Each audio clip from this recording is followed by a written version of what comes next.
Star Wars The Force Awakens Special Edition? Does that roll off the tongue? What do you think, James? I do. I like that. I like the sound of that. All right. Well, we're going to talk about it. So, welcome, everybody, to the Resistance broadcast. I'm John. That's James. And we are here to talk to you about sort of, I don't know, a what-if speculation, hypothetical, but do we think Disney will ever update the Star Wars movies the way George Lucas continually updated his? Heavy on visual effects, of course, but also some other tweaks and changes that altered those stories. But we'll get into that as our main discussion, but we also have Will the Force. That is back. We'll be getting to that. And then speaking of back, Lacey Gilleran will be back with us on Thursday for our holiday party. It will be TRB Live as always, 8:30 East, Thursday to end the year. That'll be our last show for the year. And what we'll be doing there is talking Star Wars. We'll talk the latest Star Wars news, anything else that's going on, a pretty normal show, but also very festive. We're going to be in the holiday spirit with Christmas around the corner. Hanukkah just wrapped up in the midst of the holidays, and we may also, in that spirit, have some giveaways to announce and a lot of stuff. So be sure you book on your schedule TRB for this Thursday, 8:30 East. What is that? The 21st, right? Yeah, this Thursday, 8:30 Yes. East for TRB Live. It's going to be our holiday Christmas party. Lacey's back. It's going to be a good time. You excited? You excited for that? Jingle James? bells. You excited for the jingle bells? Yeah. I don't know. I'm thinking about all the things that we could do. We're not quite yet on plans yet, but I'm going to wear my considering Santa hat. That's a spoiler alert. decorations, outfits, snacks, discussion. It'll be a Giveaways. merry time. We have. I was thinking of all the things that are Christmas related. I guess the giveaways would be like Christmas presents. Yeah, it's the season of giving. Yeah. We have a lot of stuff to give away in the Resistance Base warehouse. So we'll have to go through our inventory, take a look. This thing just keeps getting bigger, man. You know? It does. Yeah. We didn't used to have a warehouse, but we had to expand. Now we have a warehouse. Eat your heart out, Rancho Obi-Wan. Yeah. Yeah. No, we would love to go to Rancho Obi-Wan. So Steve Sansweet, if you want, let us know. We would love to. We'll head right out. We would love to pop in and say hi. But we'll have to catch him at the next celebration too. All right, James, let's get into the show. We have our first segment that is making it. I guess the theme of this episode is things are back. Things are returning. And Will the Force is back in a big way, isn't it? Mm-hmm. Yep. Let's go.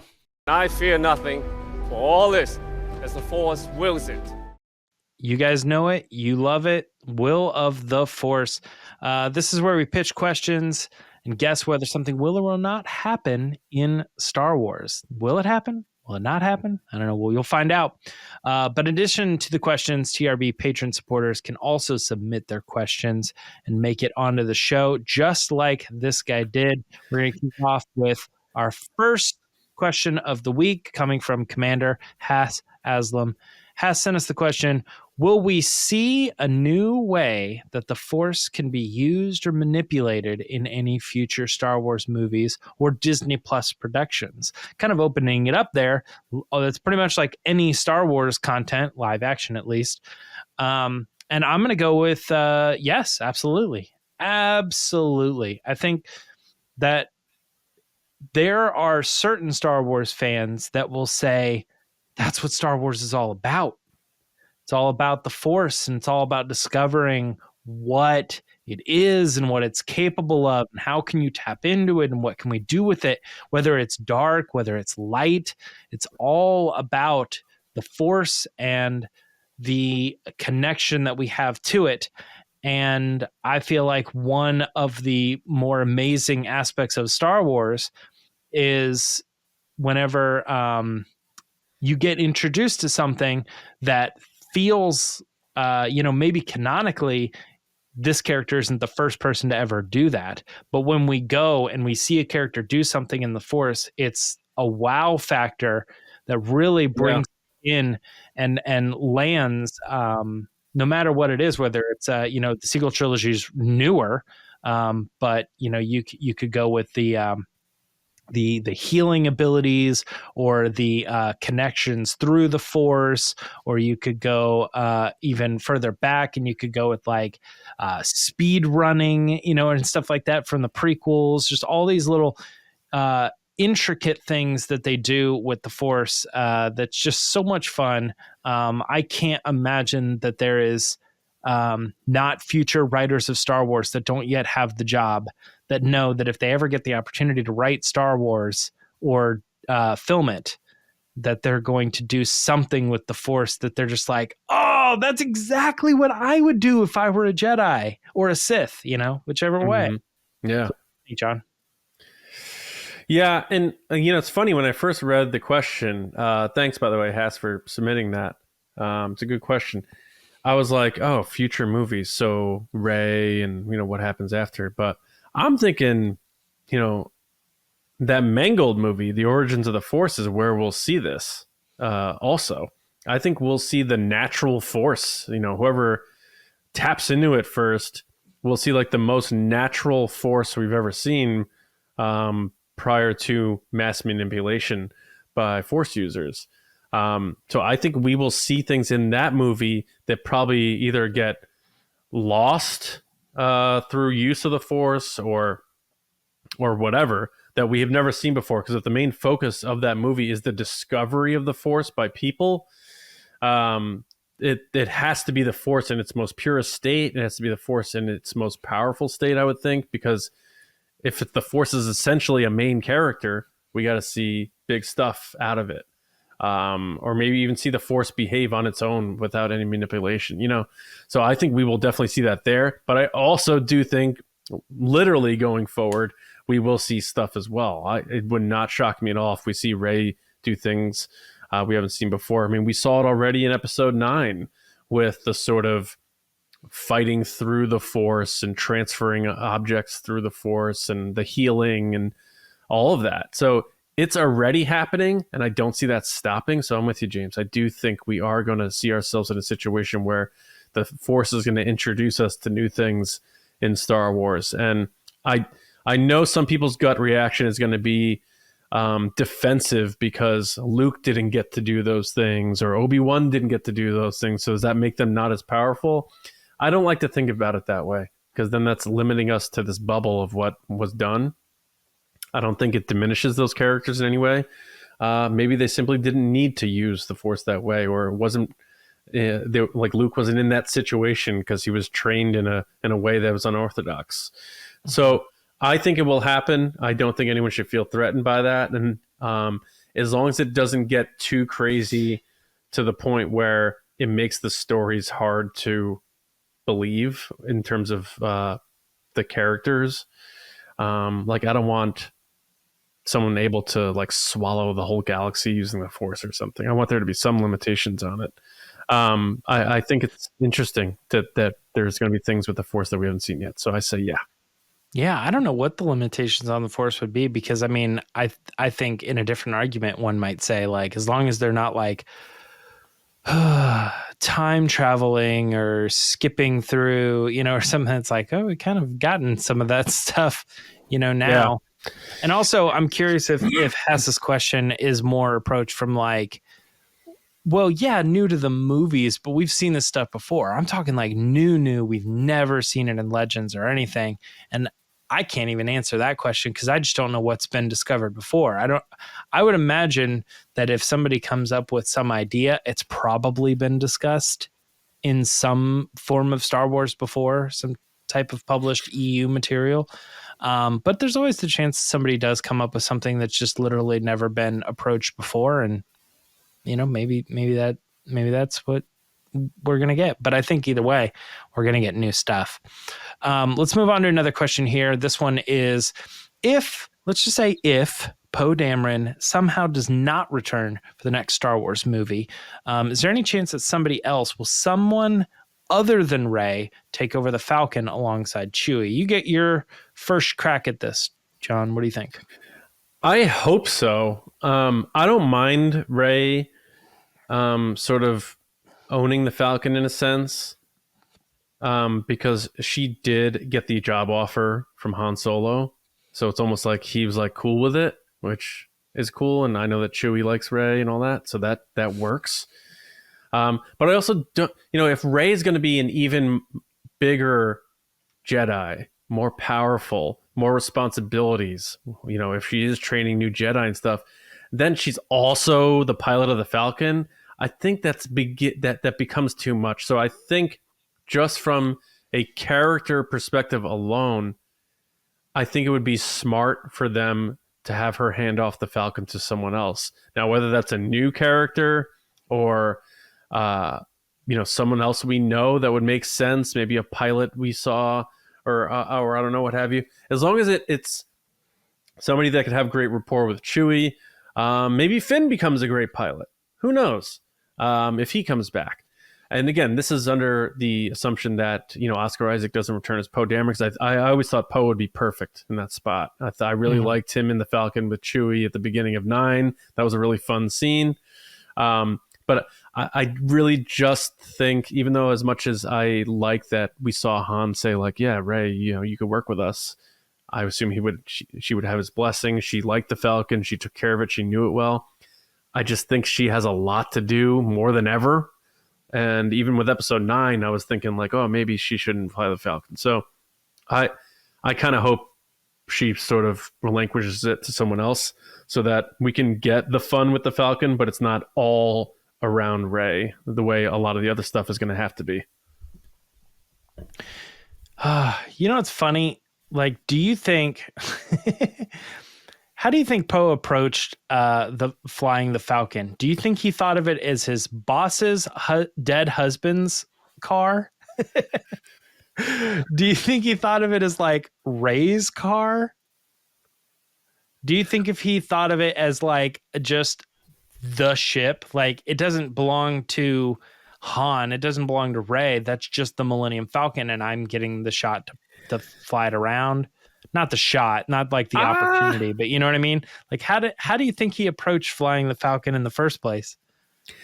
I still kind of think they saw it as it's Chewie's. Because, really? Yeah, I do. Yeah, I mean, I do. And I honestly, now that I think about it, I wouldn't mind if Chewie took the captain's chair. And maybe he takes on a co-pilot, and that gives Chewie a new spin in this, and keeps Chewie fresh. Like if Chewie takes over the Falcon, like that would be home. That would make a lot of sense.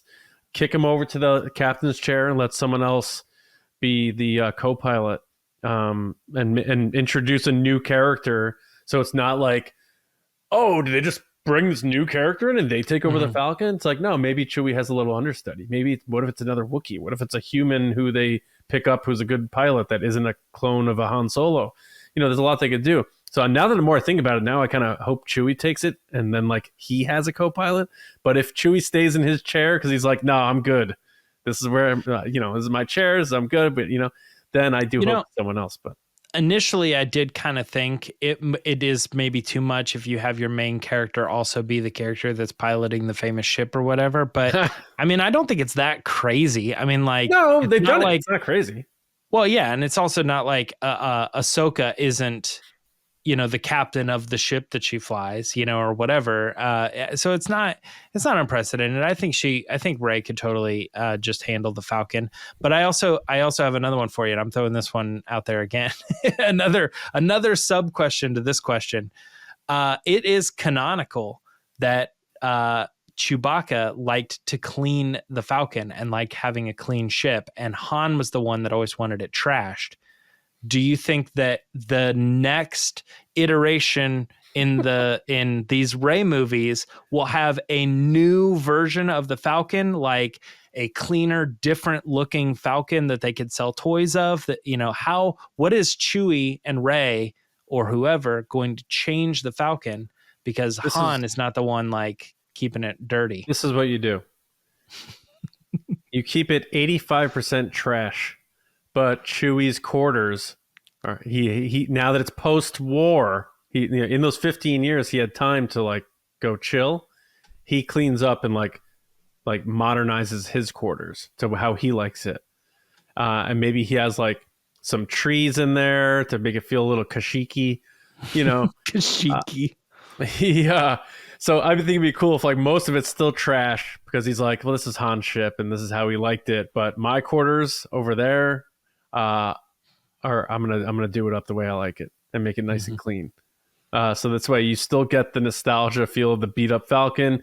Galaxy's Edge has that Falcon. It's all dirty, grimy, old school original trilogy Falcon. I think they keep it that way. They probably keep it fully that way, but if they are going to change it, it'd be cool if Chewie was just like, yeah, where I sleep over here. Yeah, I fixed that up a little bit. Yeah. All right, we got another question. Will we learn something new about the Sith in Acolyte that will change the way we view Palpatine in the episodic saga? I'm going to go first on this one, and I say absolutely 100%. Ooh, okay. Yeah, I think this is an opportunity to I know it's always risky to say like you're going to change the way we think about something sacred, but I think that what they do with this Sith thing is they want to play in this world of what could be as far as like predictions and fate and the darkness and all these things that the Jedi sort of are like, you know, always in motion. Like we don't want to, but looking at the future is not really part of it. And I think that with the Acolyte being so dark side heavy, they want to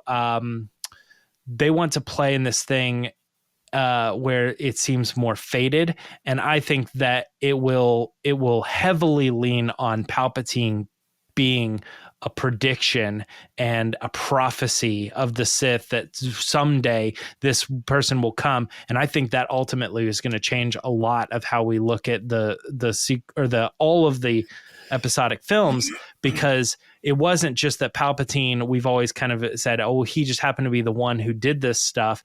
We're going to now review it as, no, he was fated, chosen, predicted by the Sith to be the one that united them all and completed their mission or something like that. Yeah. Yeah, that's pretty cool. I'm with you. I think the Acolyte is somehow still just flying under the radar. And I know we saw footage at Celebration that a lot of people didn't get to see in terms of, you know, a teaser or what have you. And it looks really good from that. But it's flying under the radar a bit. I'm very excited for it. I like that it hasn't been really that overhyped or anything like that. And I do think we are going to get hit with things that we aren't expecting in that regard. I don't know exactly what. Like, you're sort of painting this picture of this fate for Palpatine. I'm predicting it like the dark side. Well, no, but you know what I mean. Yeah. But I do think it will, because I do think this series is going to involve Plagueis in some way, shape, or form, which will just inherently lead to us being able to view Palpatine in another way, because we're going to get to see his master. So, you know, oh, Palpatine did this because Plagueis did it like this, or he did it this way because Plagueis didn't do it this way, or something like that. And it will allow us to add a layer to that onion, even though we've seen so much Palpatine, you know, to the point where people joke about it. But I really do think, you know, he's still such a very interesting character, Palpatine that is, that any elements of the dark side or the Sith that we can get in the show that we haven't really known before, that is at the end of this High Republic era, which is supposed to be the height of the Jedi, can only lead to interesting things for how we view Palpatine. So I agree. I'm saying yes as well. I do think we will learn new things about the Sith in the Acolyte that will at least I'm not saying wholly change, but in some way put a new lens on how we view Palpatine. Yeah, I'm also like, or enrich how we see the character, you know. Mm-hmm. To your testament, you say a lot of these shows, they can't seem to break away from the original trilogy, and this would be another way for them to always give the wink, you know, at like, hey, this is this is related to the Star Wars that you guys know. And I'm not necessarily saying it's going to be like this, but you know what I mean? They're like leafing through the book and it says like one day something Sidious will come, you know, or something like that. And we know what that means, but they're sort of playing like at the time they didn't recognize that is sort of the prophecy. And that is why that person is named such he is, because one day he is prophetically arriving the same way that the chosen one arrives prophetically. There's a Sith prediction of Palpatine being this culmination of everything they've been working towards that will bring unbalance to the Force. I don't know. You know what I mean? But whatever it is, it's the Sith equivalent of this chosen prediction. And I think that just them being so like winky, you know, will be like, hey, Palpatine, the galactic civil war, it's all coming, you know, it will happen. And I think that's going to maybe change how we view it a little bit. I mean, I actually have in my possession the last pages of the Acolyte. Yeah. Yeah. We don't know that much about it, but I've been sitting on this. So the series is going to flash forward and it's going to be Plagueis. And he's going to be talking to his other Sith buddies. And he's like, look, I like you guys. You guys aren't going to be my apprentice. I have a new apprentice in mind. And then it's going to do the Star Wars thing where they fade the screen in the clockwise or the swipe down or whatever. And it's going to be on a home. And on the mailbox, it says Palpatine. And then we go inside the home and inside on a mailbox. On the mailbox says Palpatine because that's where they live. Yeah. And so we go inside the home and it's, you know, it's a nice home, you know, modest. And we see this couple, very loving couple, and they're holding this little baby.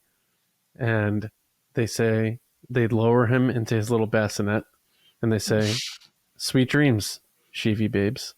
Sheevy babes. By the way, this is not John's prediction. He's reading this right off of what it says. It's hard to read because the final page. The paper's red because I can't Xerox it. It's hard. So I may have messed up a few words here, but that's the final page of the Acolyte. Yeah. Wow. Exclusive. Yeah.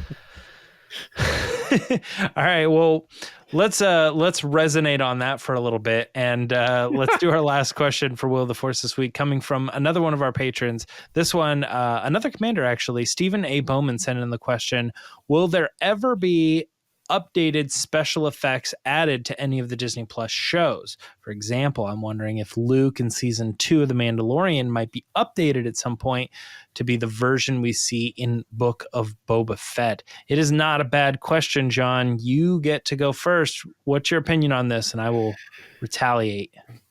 I think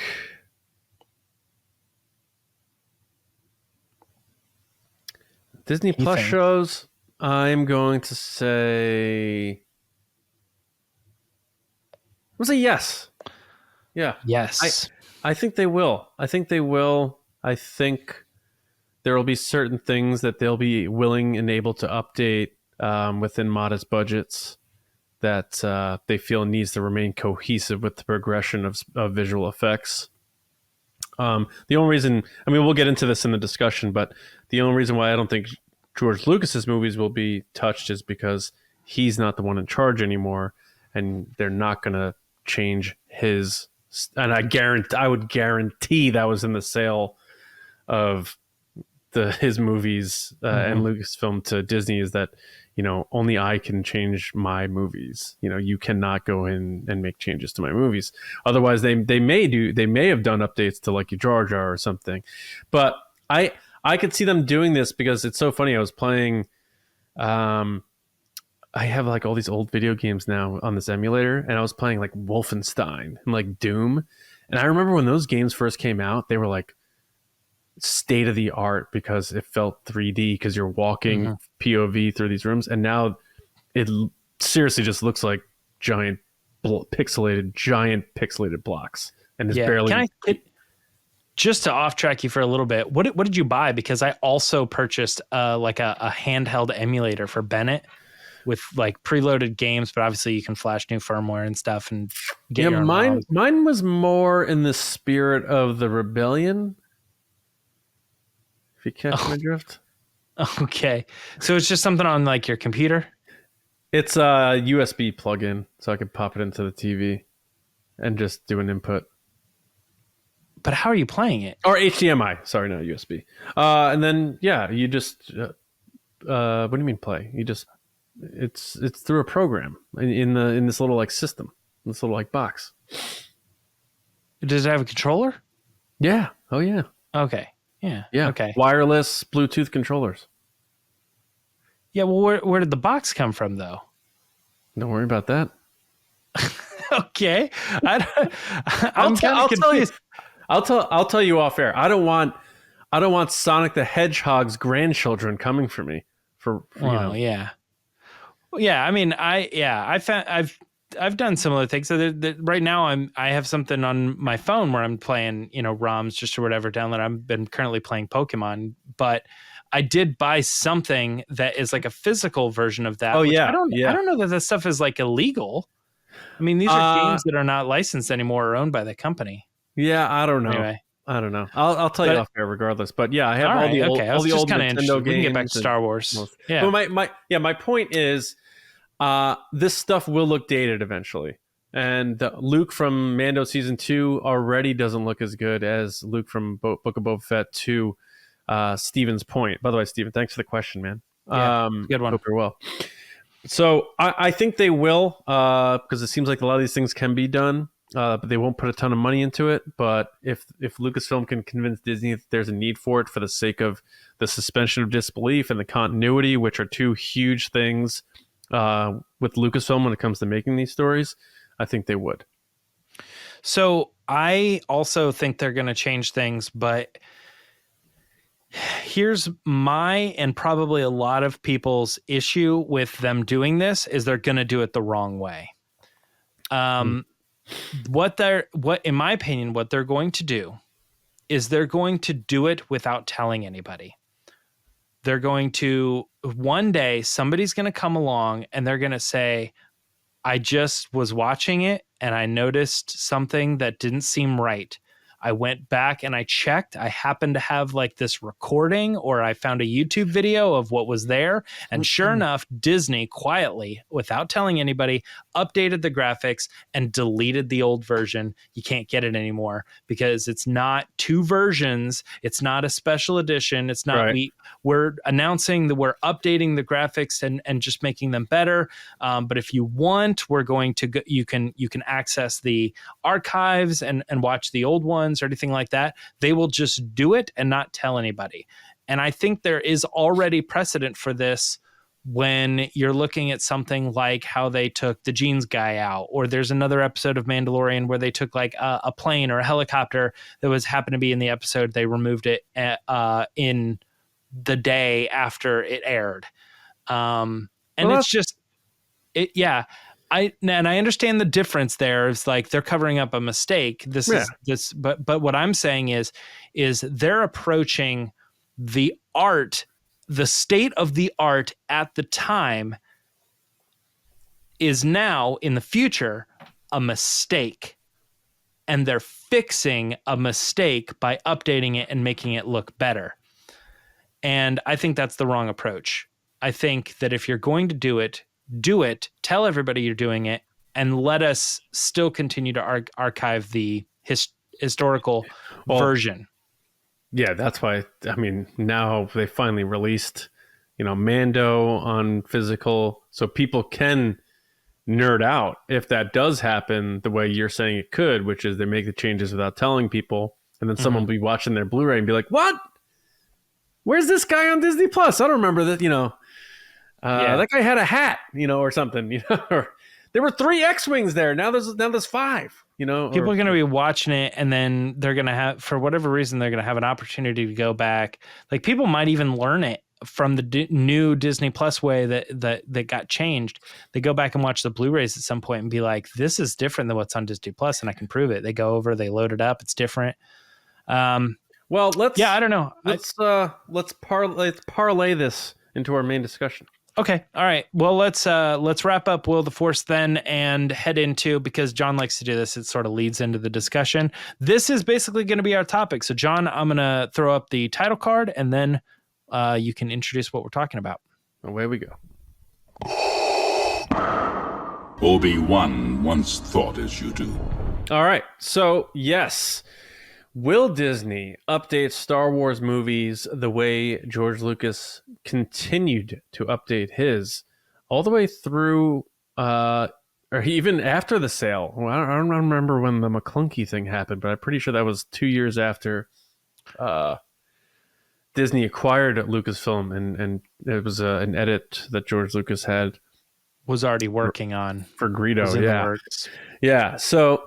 It's, we don't need to do a big introduction. You're kind of seeing where we're at off that last question from Steven and Will of the Force. But to focus on the movies maybe, but we can touch on Disney Plus if we want. It's just interesting to think about the movies because, we were talking about them last Thursday about, literal changes that were happening to the story that Adam Driver revealed for Ben Solo. But from a visual perspective, that's always going to be on the table because as new movies come out, new technologies come out, everyone's chasing James Cameron now and what he's doing. There are going to be elements of these movies and these shows that are going to feel a bit dated. And there's going to be opportunities for them to tweak certain things. Now, that's going to come down to whoever owns Lucasfilm at the time, whether that's still Disney or not. It'll be up to them to decide if they want to put the resources into making those updates because things cost money. But ultimately, with Lucasfilm always wanting to be and always had been the state-of-the-art company, the company that founded ILM because George Lucas needed a team to do things that were previously unable to be done, as beautifully showcased in Light and Magic, among other spots. I could totally see them needing to needing to maybe make some updates to some of the visual effects to keep Star Wars feeling like it's a real thing. He did it to the original trilogy, which many people believed were the perfect movies that didn't need to be touched. And as James alluded to before, there are people who have their original versions. I have a set myself of that on Blu-ray. One of our listeners were so kind to have sent those to me. But I like a lot of the changes that were made by George Lucas. There were some I didn't. Now, we're not here to have that debate. We're here to see whether or not they would do that to The Force Awakens or Rogue One or, any of these movies, Solo. So I'm going to think, I don't see what would stop them from doing it. I don't, if they feel a need to do it and it's something that even maybe helps storytelling, or what have you, or just updating one of those CG characters like a Tarkin or Leia in Rogue One is where my brain goes. I could see them doing it. So I'm saying, I think it's something that they can do. I think it's something they will do. I don't think it'll be anytime soon, but it wouldn't shock me if in, 10, 15 years we get, the 30th anniversary of, The Force Awakens one day. And it's like the special edition and it's just a little improved. And they brought JJ back to make some tweaks or whatever. And they would give that movie another chance to have a box office run and people revisit the nostalgia of the Return of Star Wars. That could be a cool thing too. So, James, where you're at, you seem to already have alluded to the fact that you could see them making changes to Disney Plus, perhaps quietly. But could you see a fanfare thing, sort of like we got in 97 with the Return of Star Wars, and like, check out how this scene looks today with things like The Force Awakens, Rogue One, whatever, that may not feel dated now, but eventually one day they might. That when it comes to the movies, I feel like it's a lot tougher to have the argument that I had. I almost kind of feel like they won't do it with the movies. At all? Or do you mean your approach that they'll do that they won't do it quietly? That they won't do it at all. Oh, interesting.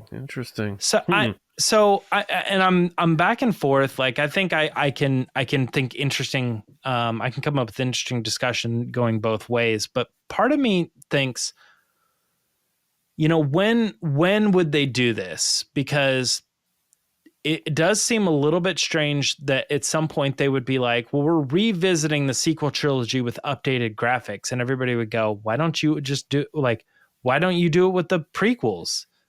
Like, we'd rather see that than the sequel trilogy with updated stuff. And then them not having a good answer to that, be like, well, we can't, like they're never going to say that.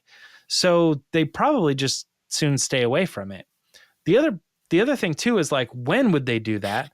Because I could also see just the same way as they said, and this may be a good question. Did they update Avatar when it was re-released in theaters before Avatar 2 came out? Not that I know of. I mean, Okay. I could be wrong. I don't remember hearing of that. Okay.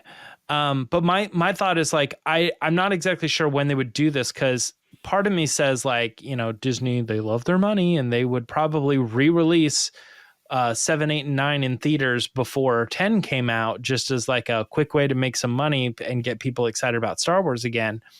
Even though it wouldn't make like a ton of money, it would just add to the box office. They could do that. Is that the time to do it? It feels too soon to do it. Like we've updated the graphics from 100% 3-4 years ago. Yeah. That seems strange too. Yeah.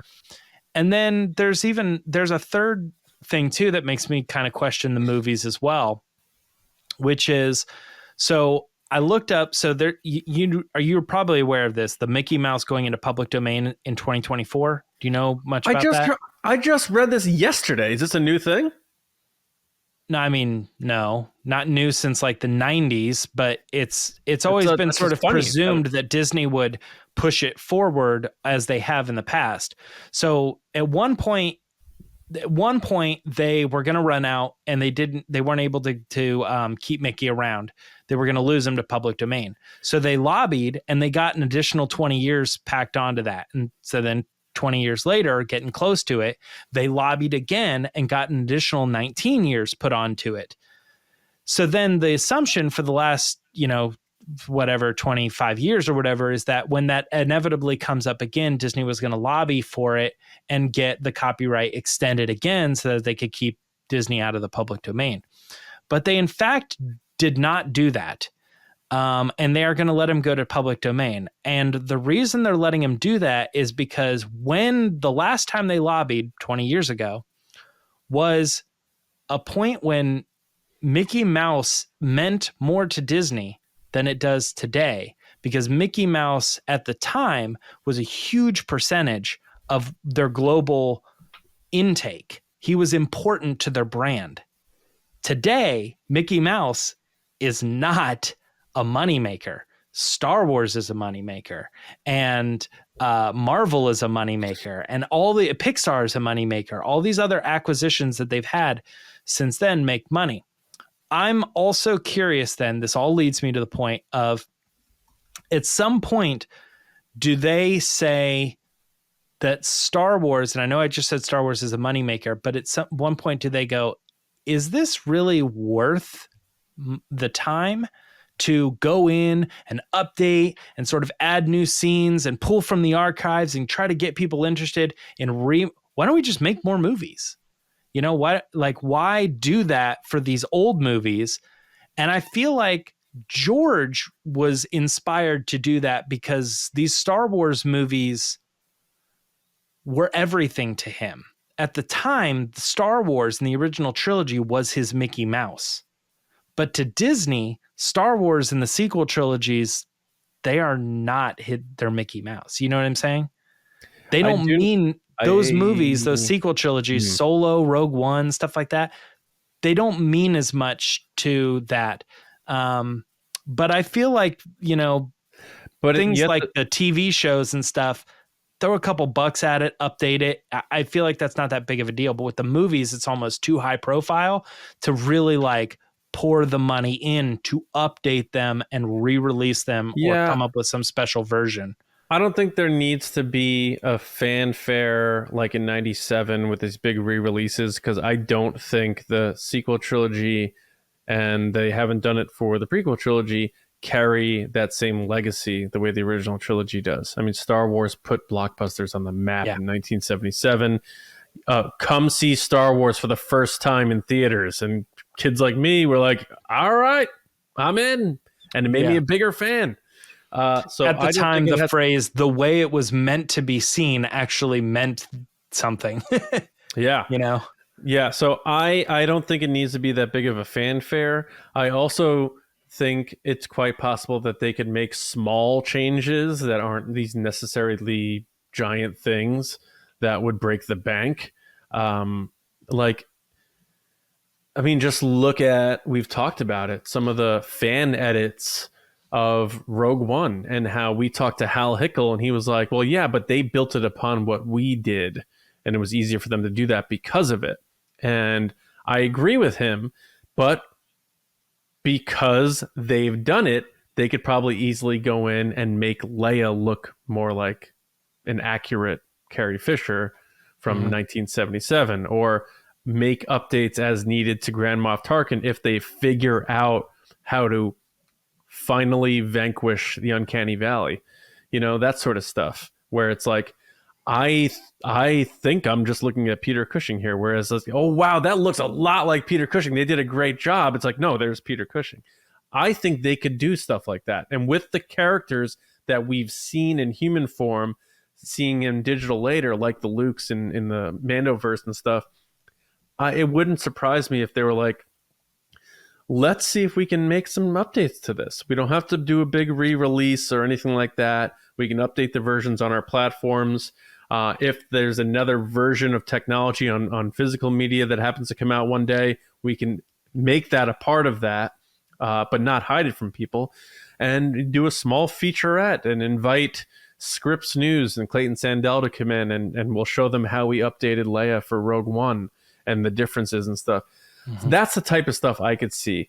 I could also see maybe minor tweaks if someone like J.J. Abrams says, like, you know, I always had this one regret and I wish I had done it. Like, maybe Ben Solo's Force Ghost should have been with Leia and Luke at the end of Rise of Skywalker. You do the Hayden Christensen thing where you punch him in there. It might upset sequel trilogy purists, which is going to be a thing one day if that happens. But those types of little things I could see happening. Major, massive, like, re-release. We went frame by frame and we redid everything. I don't think so, because I don't know that would need to be done with the modern technology they use to make the movies. But I say that now in 2023. Who knows in 2048 what it's going to be like. But do you see what I mean, though? Like, minor changes to just say, like, we have the technology. We are the company that does it. And the fact that Lucasfilm still, as far as we understand it, has the creative autonomy to say what they want to do, and Disney has to approve it from a financial standpoint. Why wouldn't the company that created this boom in special effects update their stuff as they see these other films coming out that have the superior nature? So I think I don't think it's an all or nothing thing where it's like, we're going to go in and touch TFA or we're going to leave TFA alone. It's like, no, but maybe we'll have Chewie hug Leia at the end. Missed opportunity. You know, that the minor things that won't necessarily overhaul these movies, but things that could maybe enhance the viewing experience and the suspension of disbelief and continuity. And I mean, we got digital Luke in The Mandalorian because Lucasfilm is obsessed with the idea of making Star Wars feel real to kids. And if you put another actor there, they're like, wait, that's Luke Skywalker? Because it's not. Whereas adults are like, yeah, recast. Let's get Sebastian Stan in there. We want to be able to show these movies and perceive the notion that, no, this did happen a long time ago in a galaxy far, far away. And that's why you see it and it seems fluid. So, okay. So here's, good points. I have another point where I think that it sort of I don't want to say nail in the coffin, but it's for the negative side of it. But then from there, I think there's a positive look on why I think it could happen, but also sort of negative. I'll explain. Okay. The first thing is why? Why would Disney do it when, and to your point, I think you're saying to show people up, but I don't think Disney would ever do it, because if you want to see it, there's already a YouTuber or a content creator out there who's already done it, who's already fixed these graphics. And at the rate we're going with the capabilities of people being able to update or change or create their own content, I think it's very easy, and it's already pretty obvious that we're at the stage where somebody can take a movie and say, I like the prequels, for instance, they could just import that into whatever, update the visual effects themselves. And so Disney would constantly, or they would be setting themselves up for, they're like, hey, we updated the graphics using state-of-the-art technology, and some kid in his bedroom, could come along at the rate we're moving and say, I made it look even better than what Disney did. Good. And, I know, but I'm saying Disney doesn't want to play that game. They don't want to be shown up by people on the internet, because at the time it was really cool because nobody could do that. Nobody could update Star Wars and make, turn the human Jabba the Hutt into the character and have Han walk around. That wasn't possible. And it was a cool experience to see that. But today, if Star Wars said, we took this deleted scene and we turned it into this thing and we did this whole thing, I feel like at the rate we're going, people would very easily be able to be like, I mean, I could do that. And I could make Leia look even better than what you guys updated her to fix her. Yeah. But I don't buy it. You don't buy that Disney wouldn't want to they wouldn't want to have to deal with people constantly like we fixed it, and they're like, you didn't fix it, I'll fix it and make it look better, and everyone will agree with me, the YouTuber. Someone could fix it on YouTube, if YouTube's still around then, and upload a minute and 23-second video saying like, hey, we did Leia better than you, but I'm not watching the movie with that updated version. Then I would need to see the movie with the updated version, and their lighting and all that stuff needs to match up in the scene with the movie. Like, so for me as a fan, like, it's whatever. And then also, like, what's the viewership bubble on that, where who's paying attention to, like, this guy on the internet updated it in terms of like the general Star Wars viewing audience. Whereas if Star Wars, like, we updated it and they did it, and say Joe Schmo comes on YouTube 3 years later and he's like, I did it better than you guys, I don't think that audience is going to care. I think most of them won't even know. There will be people who are in the zeitgeist of YouTube and all this stuff who give that video 10 million views, but it's not going to be like one of those things where Disney's going to be like, I can't believe, we are so afraid of this YouTuber getting views on their video, clipping out one scene of our movie, that we're not going to make this better. I don't think they're going to be afraid of one YouTuber. They're going to be afraid that the technology has gotten to the point where just about anybody would be able to make the same changes they're making. And I know that's a hard thing to swallow when it comes to ILM. Like, no, ILM is always going to have the state-of-the-art technology. But, look how John Knoll got his job, essentially doing that.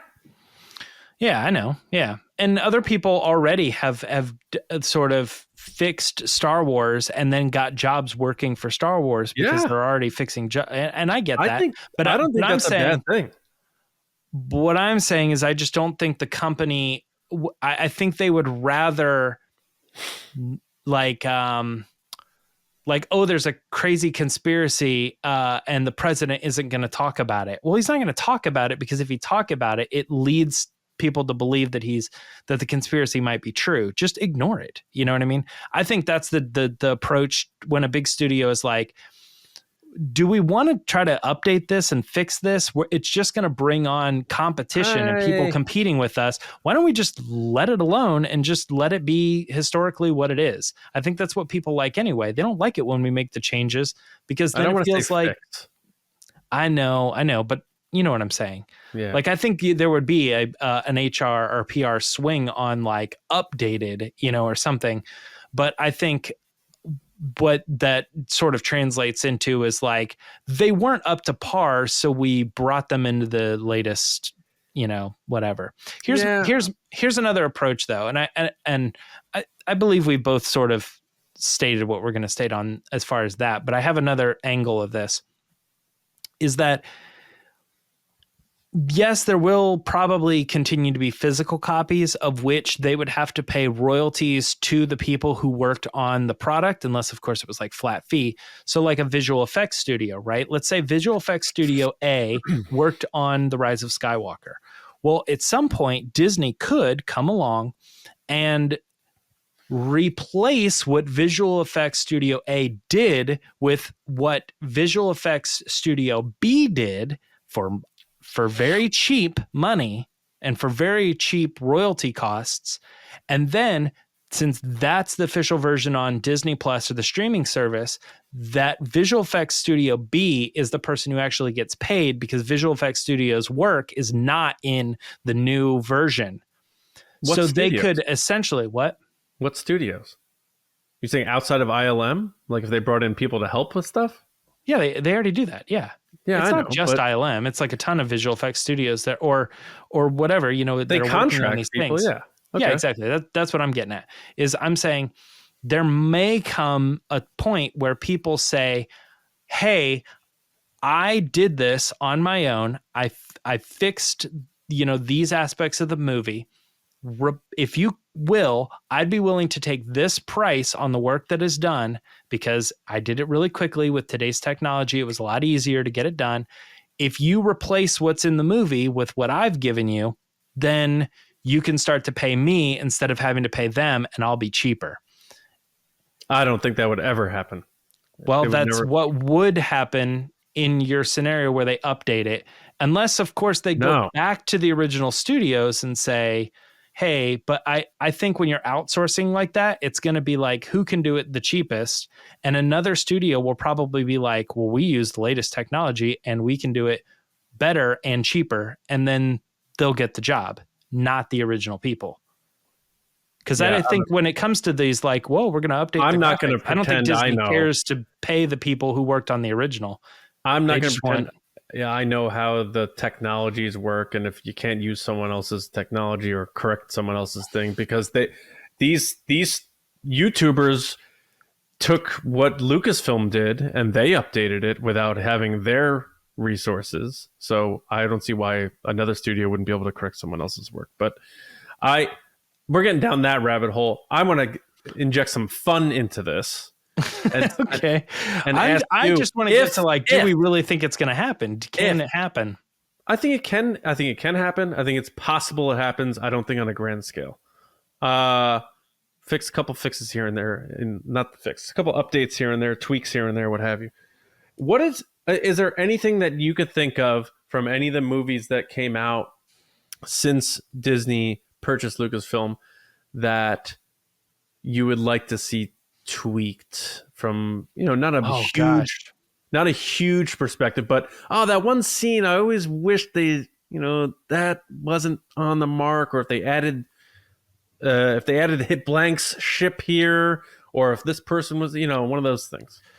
I mean, the first thing that pops in the top of my head, and I know we can't do it, we've already discussed it, but I think, and it's not Disney's, this is still prequels, but I think it would be great to add something where you have Hayden Christensen, Anakin talking to young Ahsoka and having that connection there that they've established later, that we have the actors throw it in, add it in, give us an extra scene and de-age him or something, really make it fit the movie. You know what I mean? Don't just like out of context de-age him kind of thing, which they did for Ahsoka and for Obi-Wan and like stuff. But I mean, Revenge of the Sith at some point.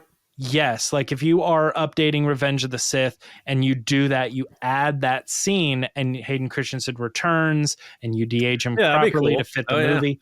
Yeah. That would be really cool. But again, I don't think they're ever going to touch George's stuff. No. It does. I feel a little, I should have thought about this. I feel a little put on the spot about what could change, what I would like to see, maybe a tweak here or there.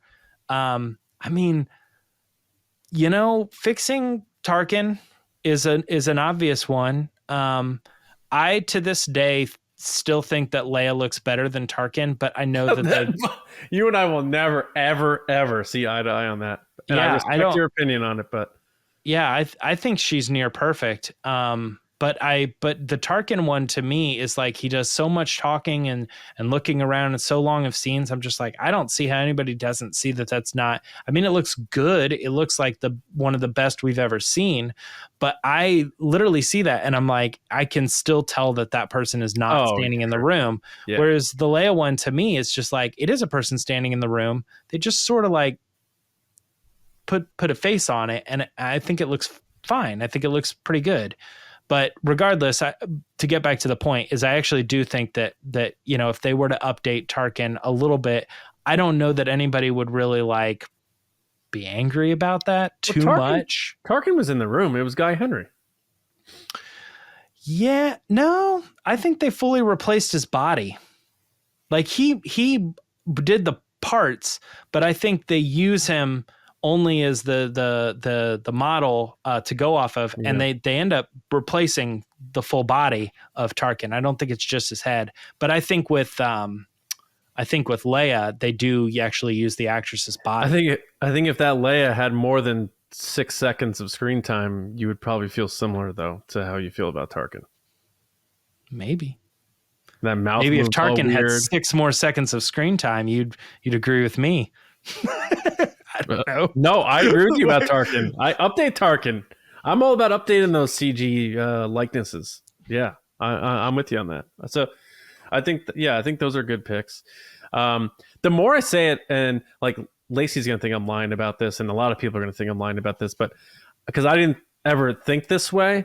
But now after hearing like Adam Driver talking about it, it probably would have made sense and made fans feel better and feel more closure if Ben Solo's Force Ghost showed up at the end, because he did disappear, which showed he had the ability. So I just think it would have been also a cool parallel with Anakin's ending in Return of the Jedi. He didn't have to say anything. They didn't say anything. She looks out. She sees them too, and then he appears slightly after, the way Anakin appears slightly after in Return of the Jedi, stands alongside his mother and his uncle, and then her saying Rey Skywalker probably also doesn't sting as bad for fans who are upset about it, because he's a Skywalker, they're the Skywalkers, and she's carrying on all of their legacies. That's one change I would make, and I'm not going to predict that they're going to do that, but that's one change that would not shock me if they did it, because it probably wouldn't cost a lot. It's at the very end of the movie. That's a big change. It's a big change, but it as Adam Driver says, the phrase, it tracks because of the parallels, and because we did see his body disappear the way we saw Leia's disappear. We know he became one with the Force in a similar vein. It would not be beyond the stretch of our imagination to think he could become a Force ghost. So I think that's one change that would be a positive for a lot of people, and I would like to see it actually. There's probably others. There's probably a few others too. I think there's one shot in The Force Awakens I think that I would like them to update a little bit. I got another one. Yeah, I think that in a lot of cases, some of the voicing decisions for some of the characters could be changed. And I think the biggest example of that would be characters who spoke English or Galactic Basic. You've been saying that we later sort of look at and we were like, I don't understand why they made that choice. This character should have spoke an English or an alien language, and it should have been random, subtitled. I think that just the same way that they did that with the special editions, and they've done it elsewhere too, I believe. But I think just the first one that pops off of the top of my head there. So there's two is Bulio. But that's Mark Hamill, so it's kind of tricky, for that he particular can one. do the voice still, just do He an can alien still do the voice. voice. That's fair, yeah. But also Solo, White Termite. Oh, Lady Proxima? Lady Proxima, yeah.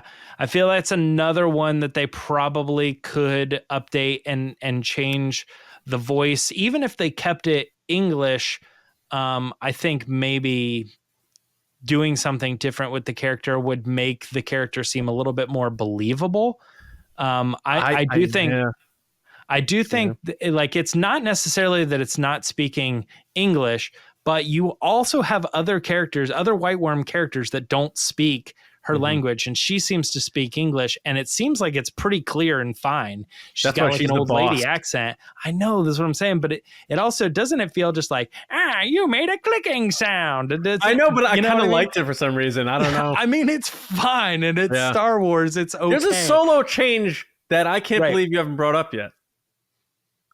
Oh, give me a minute. The ending. Yeah, of course, the ending. Yeah, you hate the ending. Yeah, swap out the ending and figure out a new way to sort of edit. Just it's not changing the ending necessarily, but what I'm saying is re-edit it and kind of make it flow a little bit better. I want the dice there, but just something about the music and the way it ends. There's this extra beat that doesn't work. This extra, yeah. I just really want like a 3, 2, 1 and closure, not like a 3, 2, 1 and 1 beat go. It just doesn't work. But it's like Van Halen wrote the end of Solo. That's a good one. Any others pop up to mind? Because I'm having fun, like given some time to think about it. I'm also, there's another element to this, like things that that were in the trailers that didn't end up in the movies that they could probably reimpose, like that classic TIE fighter in Jyn Erso's face. So I'm trying to think of one from Solo for myself, just to be fair, because people think I just like. I'll give you another second to think about it, and I don't know how they would pull this off, but I think either adding an extra scene or cutting out certain scenes, but maybe possibly doing something to that middle section of The Last Jedi around the Canto Bight area that could make it flow a little bit better. Maybe cutting back to a certain scene at a different time, or something along those lines, where like you're not adding or doing anything, but you're sort of just kind of recutting a little bit to make it seem a little bit more purposeful, or not as like, I'm just going to skip this whole section because I don't care. If you skip it, you're going to miss other dialogue of other scenes, maybe doing something to that to breathe new life. This is a callback to one of our buddies, Alex Backus. And he said this a long time ago. I don't know why. Yeah, he said this a long time ago, and for whatever reason, it stuck with me. He said he firmly believed that if they just changed how Luke threw away the lightsaber, we would have had way less people pissed off. And so if they got Hamill back just to film him taking it, turning, and like whipping it, sort of like almost like Kylo Ren did, as opposed to doing the over-the-shoulder flip, just that little change, I think, would have been a better choice. So it's like little things like that, which they could do. Maybe there were other takes that they haven't used that they can maybe reconsider. I'm not saying I want them to go changing all this stuff again just for our audience. We're not sitting here saying they should. It's just fun to think about things people have talked about that they didn't like that might be able to be changed, not to buckle to criticism, but to say like, well, art is ever changing. Let me, as the artist, let me revisit that and think about it the way George Lucas did. So I think that would be an interesting change. And I'm sure there's others too. There's definitely shots that people don't love. I'm sure people would get rid of the somehow Palpatine return line or whatever. I wouldn't. I think it's fine. I think Star Wars always has had campy dialogue. What about adding Luke's third lesson into the actual cut of the movie? No. I almost like the idea of Luke's third lesson sort of being ambiguous and, well, what would it have been? And, you know, and also I think there was already too much time spent on Octo in that movie. I mean, that's fair, but I guess I'm thinking of it not as much like a release or recut, more of like the Lord of the Rings extended edition. You know what I mean? And you have this like sort of like, we added in scenes to the movie that weren't in there, and changed a couple other things too. But like this is for the fans. This is for the ones that are going to sit down and they want to watch the 3-hour Last Jedi, you know, straight through. The only way to experience it now is we have the theatrical version, and then we also have the bonus scenes, you know what I mean? But we've added those scenes back into the cut, you know, and it gives you this new special edition version of the movie that you can sit and watch, you know, but it's just for the fans, you know, kind of. I don't know. I could see something like that. I'm sure there's a contingent unless of they fans break continuity. They don't make any sense when you add them back in. There's a small pocket of fans out there that probably would sit down and have no issue watching a 6-hour cut of The Last Jedi. So I think what would be awesome too is if there's scenes that we've never seen before, like the baby head Rise of Skywalker. Yep. That is unreleased content that they're adding back to the movie. I could totally see that, in which case those types of things feel a little bit more in the spirit of the special edition. Like, hey, we did this scene and we have been sitting on it for years, you know? Yeah, like if George Lucas had made these movies and they were these movies, and, you know, I don't want to trigger anybody by saying that, but he would probably consider that stuff. He'd be like, oh man, let me hook back up with Neil and the team and see if we could polish that up and just get a couple more shots, and then we'll get this into the movie, because again, we didn't realize people would speculate about this thing so much, you know. And I think that's George being like, this is me and my piece of art, and I'm playing with it. And to Disney, it's a product that they have. And I don't think they're necessarily as passionate about updating and changing and keeping it current and relevant. But don't forget, the way for them to do that is just make another movie. That, you know, we'll just make a TV show, and that'll keep Star Wars relevant. But yeah, and don't forget though that Lucasfilm is still a film studio that is owned by Disney. And while Disney may have the hammer, Lucasfilm still can say like, hey, you know, Bob, we're looking at this, you know, we're thinking about making this change to this movie. Basically what the idea is, it doesn't really make any massive plot changes, but we think it makes a more visually appealing, updated, modern look at this particular scene. You know, is the budget there? Can we do this? Where would we need to cut and whatever? And Bob's like, you know, whatever. The people in charge at Disney that oversee those decisions will say, yeah, okay. So I think you still got to remember the fact that Lucasfilm is still operating from a creative standpoint with autonomy. Of course, Disney has final say, but there's people at Lucasfilm coming up with these ideas to do this stuff. Not necessarily what we are saying, but stuff like this. Yeah.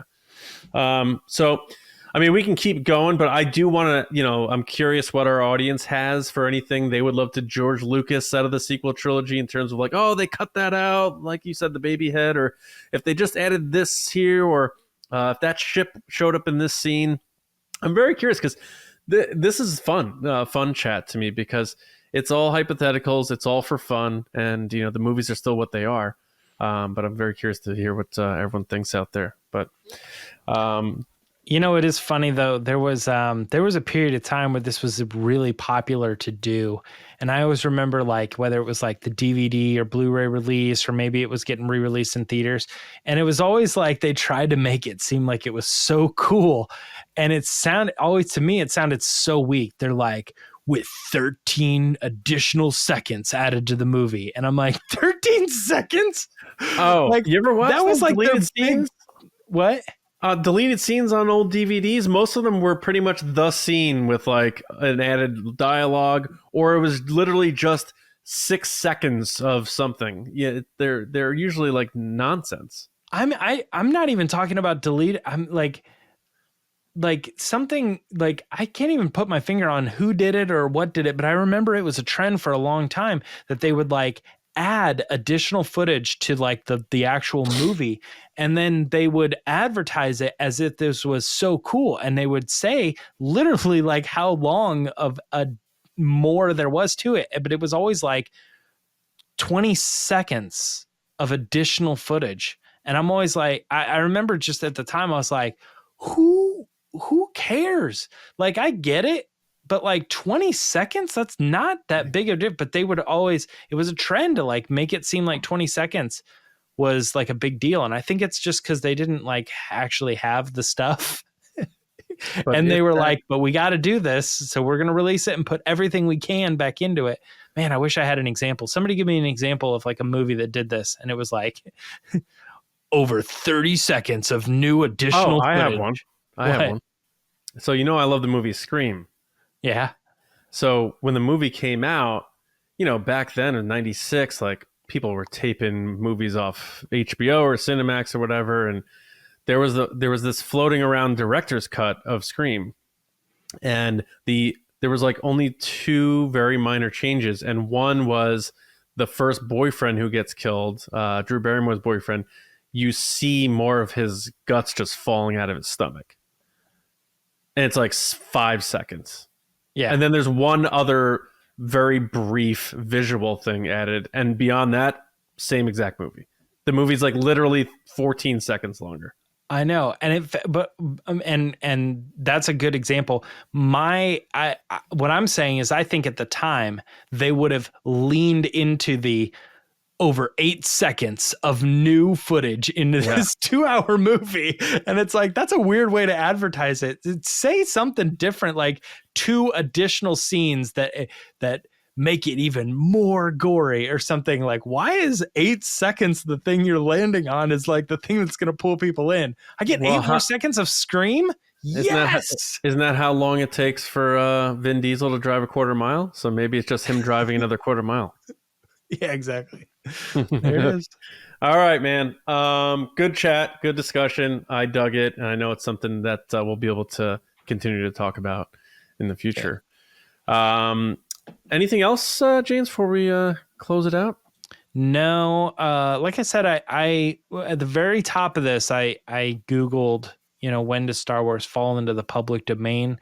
And it's a rabbit hole that I don't want to get into. It might be an easy answer, but I'm not sure if Disney has pushed all copyright laws or specific copyright laws just on Mickey, but it seems like generally, or at least the one that I landed on, it seems like most people were saying it's about 100 years after. And I'm like, I don't think that's the case. So I don't think it's going to be 2077 when the first Star Wars movie falls into public domain. I feel like it would be sooner than that. I won't worry about it. Well, I'm saying if it's sooner than that, if it's actually closer to like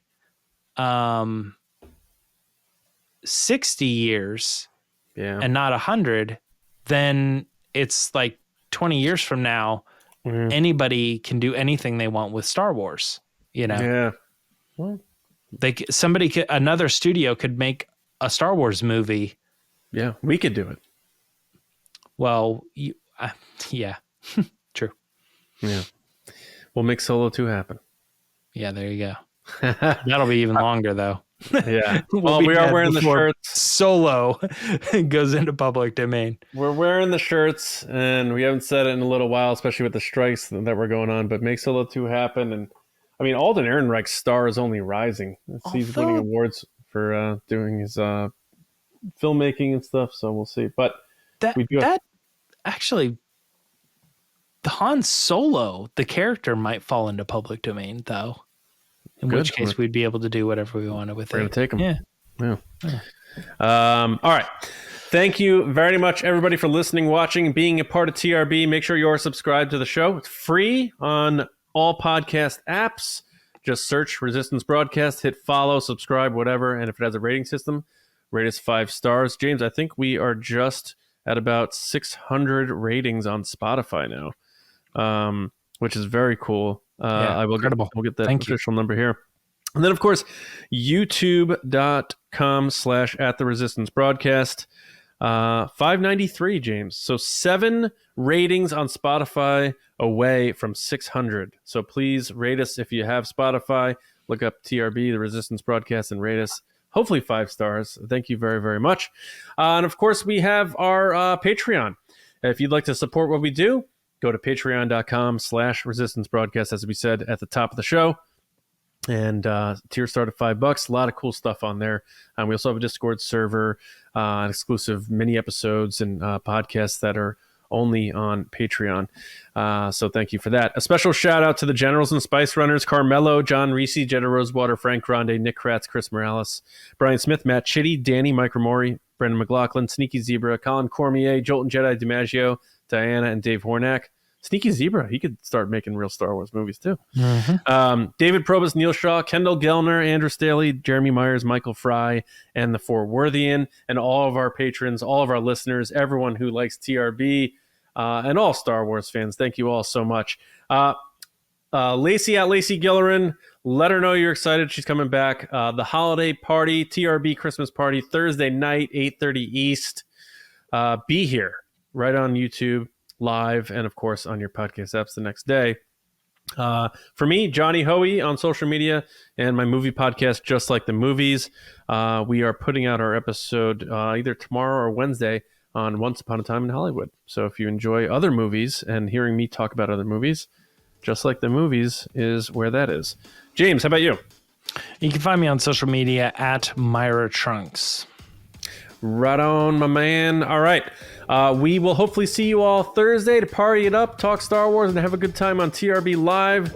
And other than that, have a safe, wonderful week, and we will see you next time right here on the Resistance Broadcast. See you around, kids.